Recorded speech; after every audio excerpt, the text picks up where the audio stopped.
Class 12th chapter name accounting ratios, और इसमें आज मेरी ये नेक्स्ट वीडियो है। तो करते हैं क्वेश्चन नेक्स्ट। और क्वेश्चन लिखा है यहाँ पर, कुछ डिफरेंट टाइप का क्वेश्चन है ये। From the following compute calculate करना है करंट रेशो। क्वेश्चन में लिखा है टोटल एसेट्स हैं, नॉन करंट एसेट्स हैं, share holder fund, shares capital, reserve and surplus, non current liability, ये क्वेश्चन है। तो सबसे पहले लिखा है टोटल एसेट्स।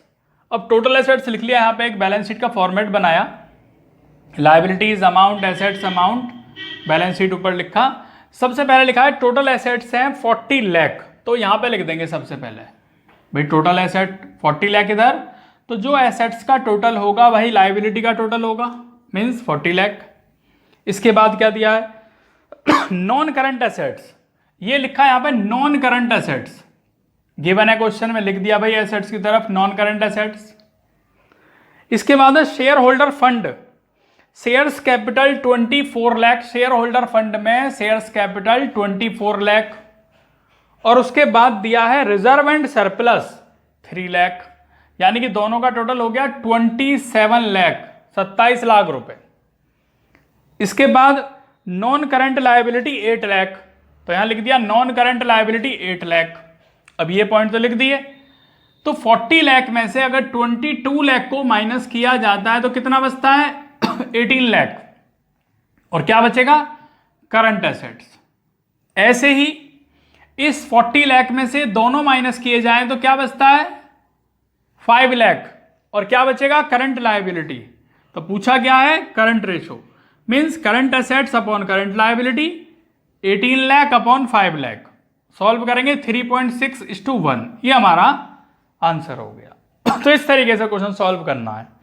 नेक्स्ट है, इसके बाद यहां पर भी करंट रेशो बताना है, और इंफॉर्मेशन लिखिए total assets 12 lakh, land and building 6 lakh, machinery 1 lakh, non current investment 1,40,000, share holder fund 8,50,000, non current liability 1,10,000। तो सबसे पहले क्या लिखा है टोटल एसेट्स लिखा है 12 लाख, लिख दिया भाई टोटल एसेट 12 लाख। यहां पे टोटल एसेट्स जो होगा वही टोटल लायबिलिटी होगा, सेम। लैंड एंड बिल्डिंग है, मशीनरी है, land and building 6 lakh, machinery 1 lakh, दोनों लिख दिए। इसके बाद नॉन करंट इन्वेस्टमेंट 1,40,000, ये भी क्वेश्चन में गिवन है। शेयर होल्डर फंड 8,50,000 क्वेश्चन में गिवन है। नॉन करंट लायबिलिटी 1,10,000, ये भी क्वेश्चन में दिया है। अब इस 12 लाख में से तीनों पॉइंट माइनस करेंगे तो 3,60,000 बचता है, जो बचेगा करंट एसेट्स। ऐसे ही लायबिलिटी की तरफ माइनस करेंगे दोनों पॉइंट ये, तो इसमें से ये जब दोनों माइनस करेंगे तो ये बचेगा 2,40,000, और ये क्या बच गया करंट लायबिलिटी। तो करंट एसेट्स भी हमारे पास आ गया, करंट लायबिलिटी भी हमारे पास है। करंट रेशो का फॉर्मूला है current assets upon current liability 3,60,000 upon 2,40,000। तो ये आंसर हो गया 1.5:1। ये क्वेश्चन यहाँ कंप्लीट हुआ। स्टार्ट करते हैं नेक्स्ट क्वेश्चन। और नेक्स्ट क्वेश्चन में लिखा है calculate current ratio from the following. Current ratio बताना है। क्वेश्चन है वर्किंग कैपिटल 1,92,000। वर्किंग कैपिटल का फॉर्मूला होता है current assets minus current liability. इसके बाद है लॉन्ग टर्म डेप्ट 80,000 है, और टोटल डेप्ट है 2 लाख।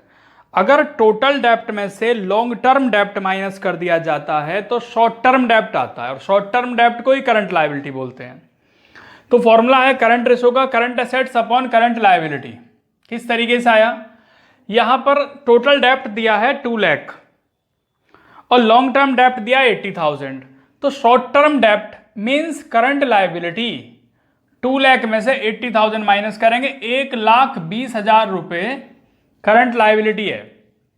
वर्किंग कैपिटल का फॉर्मूला क्या है current assets minus current liability.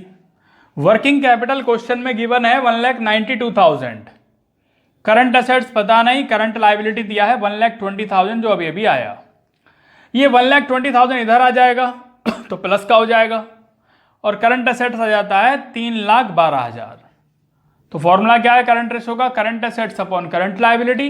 Current assets दिए हैं 3,12,000 जो आए, और करंट लायबिलिटी जो फाइंड किया वो आया 120, तो डिवाइड करेंगे इसको इससे 2.6:1, ये हो गया हमारा यहाँ पर आंसर। इसके बाद करते हैं नेक्स्ट क्वेश्चन। नेक्स्ट में भी करंट रेशो बताना है। Calculate current ratio. Working capital given है, ट्रेड पेबल गिवन है। Trade payable means creditors and BP, the total of creditors and BP is called trade payable. Bank overdraft दिया है 40,000 का। तो करंट रेशो का formula क्या है? Current assets upon current liability. Current liability क्या है यहाँ पर? करंट लायबिलिटी है ट्रेड पेबल और बैंक ओवरड्राफ्ट। तो 2 लाख प्लस 40,000 यानी 2,40,000 रुपए हमारा करंट लायबिलिटी आ गया। वर्किंग कैपिटल का फॉर्मूला क्या है? Current assets minus current liability.